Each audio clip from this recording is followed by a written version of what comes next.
So what is extended support?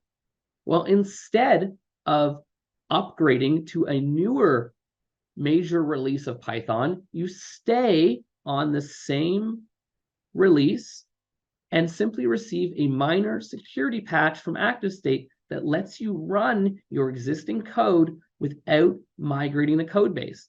And it retains pretty much full compatibility with your existing code base. And that is ActiveState extended support.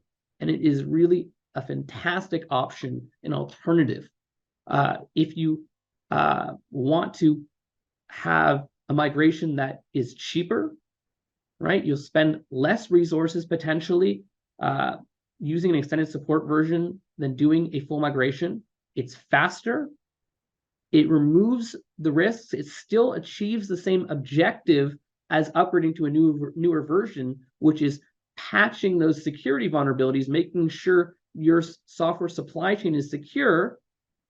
And it overall minimizes the opportunity cost. So instead of your developers working on patching an old code base, they can go and develop new business value. I want to now highlight one particular application that's really relevant for Python 3.7. And I want to highlight it in the context of Cloudera Machine Learning, which is an amazing platform for doing big data and ML at scale.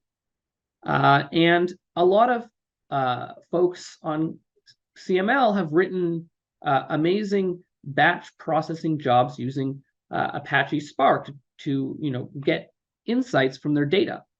But a lot of those jobs are written in Spark 2. And Spark 2 is dependent on a Python version that is less than or equal to Python 3.7. And so if you want to move past Python 3.7, you need to upgrade to Spark 3. And that can require a significant rewrite and refactoring of your code. And a lot of folks are very happy with the code they've written. They don't want to upgrade. And so a solution for people in this situation is to use ActiveState extended support and just continue to run their hardened, trusted data science workloads using Spark 2. So that is another really cool application, and we've made sure that our Python 3.7 release is compatible with our automated Docker image packaging tool for Cloudera, so it's really easy to bring to Cloudera Machine Learning.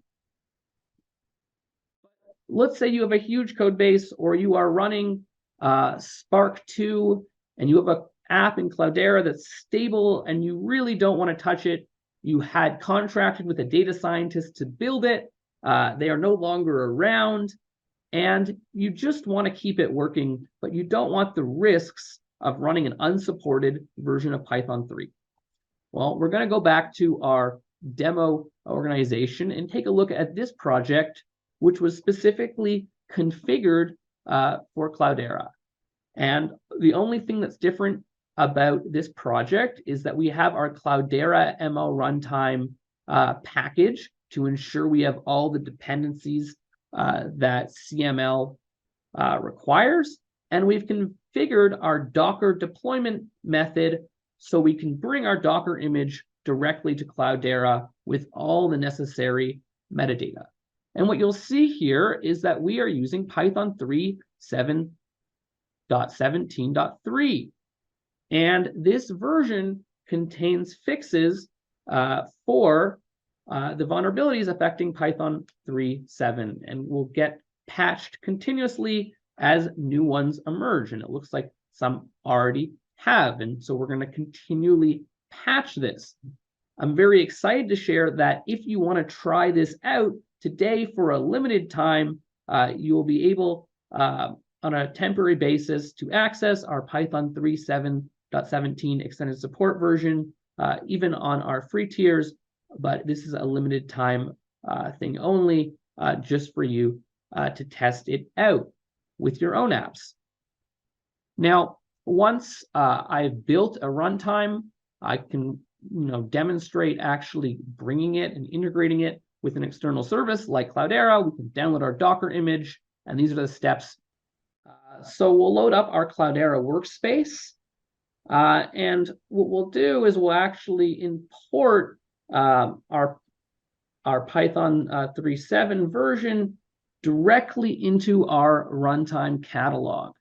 And so I have it saved in a Docker repository right now. And so we'll, generate, we'll pull this image and we'll see all the details, and it's tied to a specific commit ID on our platform.